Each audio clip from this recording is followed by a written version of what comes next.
What's up, everyone? Welcome to Power Play with CJ. As many of you know, I like the Sports Illustrated Swimsuit Edition. It's like an annual holiday for me, and I don't know why I didn't bring this up sooner, but Kate Bock, the reigning Calder Trophy winner for the Sports Illustrated Swimsuit Edition, is a huge hockey fan. You know, Vancouver native, and her cousin actually plays in the Leaf system, Trevor Smith, and I figured, why not take a crack at getting her in the power plays with CJ bandwagon? I mean, the Kate Upton contest worked out, miserably, but try again, right? So, top 10 list, David Letterman style, and there's kind of a deal in place in that she wears one of these shirts. I'll wear one of the following shirts.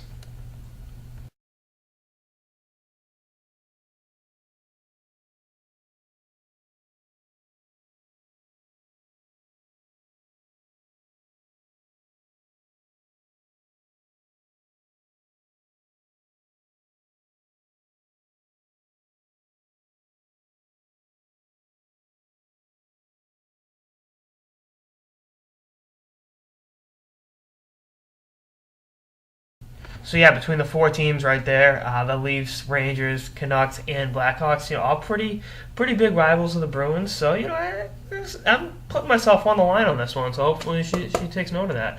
So without further ado, David Letterman style top 10 list. Number 10. It won't be the dumbest decision a Canadian makes in the last couple of weeks. The Toronto mayor's confession. I only smoke crack when I'm drunk. Whole new spin on I only smoke when I drink. Number 9. British Columbia is the last province in Canada I haven't conquered with a power play with CJ.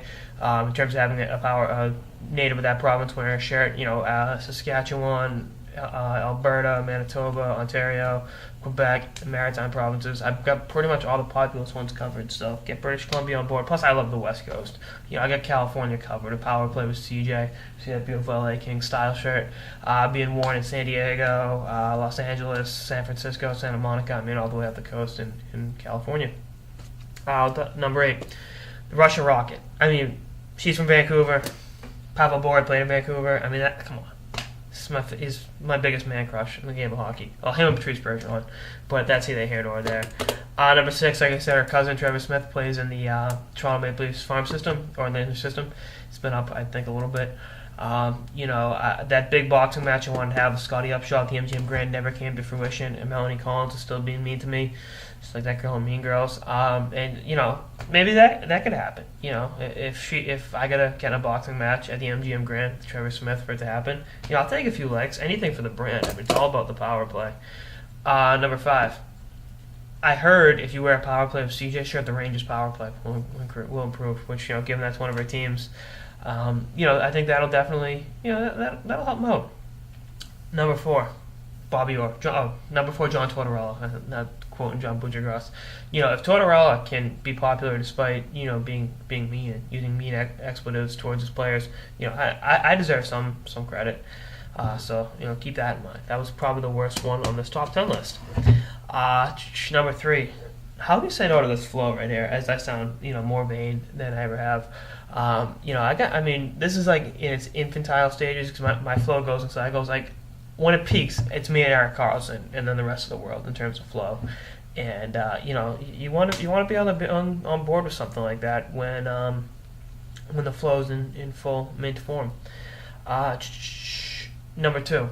If the Vancouver Canucks fans or British Columbia native / Vancouver Canucks fans and Boston Bruins fans come together and agree that the power play is pretty awesome, then I think it does great for the rest of the world, especially here in the United States with divided political parties and people bickering over menial, trivial BS things. Show that we can all come together as human beings, united in our love of hockey, which is I think that's some real metaphorical stuff, some real heavy philosophical BS. Number 1, the final one. I got an extra ticket to the BU Cornell game at Madison Square Garden on the 30th of November. So just saying, I'll be in New York and go be like friends. Not expect just I'll pay. We'll have some fun. We'll talk hockey. It'll be a professional thing. It'll be like what Ron Burgundy and Veronica set out to have in their date in Anchorman. But all seriousness, Kate, it's on the table. Think about it. Don't think about it. Power play with CJ. Anyway, that's on this episode of the Power Play with CJ. The top 10 reasons Kate Bock should be on the Power Play with CJ bandwagon. Stay tuned for episodes for the season and beyond. Later, guys.